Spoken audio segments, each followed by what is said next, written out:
बिस्मिल्लाहिर्रहमानिर्रहीम। दियारे इश्क में अपना मकाम पैदा कर, दियारे इश्क में अपना मकाम पैदा कर, नया जमाना नई सुबह शाम पैदा कर। जनाब साद, आज जिस मौजू पर मुझे लबकुशाई करने का मौका मिला है वो है शायर मशरिक, शायर मिल्लत, मुफक्किर इस्लाम और मुसव्विर पाकिस्तान डॉक्टर मोहम्मद अल्लामा इकबाल। वो इकबाल जिसने पंजाब की सरजमीन के शहर सियालकोट में शेख नूर मोहम्मद के घर जन्म लिया।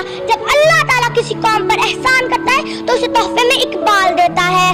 हजारों साल नरगिस अपनी बेनूरी पे रोती है, हजारों साल नरगिस अपनी बेनूरी पे रोती है। बड़ी मुश्किल से होता है चमन में दीदावर पैदा। इकबाल जैसे शख्स हजारों साल बाद पैदा होती है। इकबाल एक सच्चे आशिक रसूल थे, वो मुबल्लिग इस्लाम थे, मुफक्किर पाकिस्तान थे, अजीम शायर। इन सब के साथ साथ इस्लाम के सच्चे हमदर्द भी थे।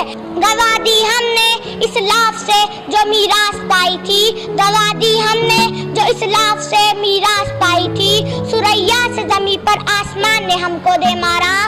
वो वक्त जब इंसानियत अंधेरे में गुम हो चुकी थी, मुसलमान गुलामी की जंजीरों में जकड़े जा चुके थे, तब अल्लाह ताला को बेबस मुसलमानों की बेबसी पर रहम आ गया। जिन मुसलमानों की उन इंसानों को मदद करने के लिए भेजा, उनमें सरफहरिस्त थे अल्लामा मोहम्मद इकबाल। अल्लामा इकबाल ने अपनी शायरी के जरिए सोई हुई कौम को जगाया, कमजोर और बेबस इंसानों को जीने का हौसला दिया, एक नई उम्मीद जगाई, पाकिस्तान का ख्वाब देखा।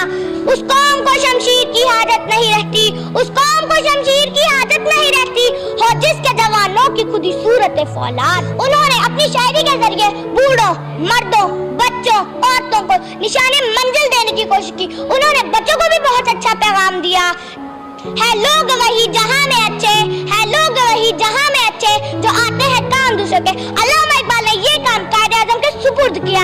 जो शम्मा इन्होंने जलाई, इसकी रोशनी खुद तो ना देख सके पर हमारे लिए एक आजाद वतन हासिल किया। प्यारे साथियों, अब यह हमारी जिम्मेदारी कि इकबाल के पैगाम को आम कर दे और अपने वतन की तरक्की में बढ़ चढ़ कर हिस्सा ले। अब मैं अपनी तकरीर का इख्तिताम इस शेर से करना चाहूंगी। ज़मीर जाग जाता है अगर जिंदा हो इकबाल, ज़मीर जाग जाता है अगर जिंदा हो इकबाल, कभी गुनाह से पहले तो कभी गुनाह के बाद। शुक्रिया।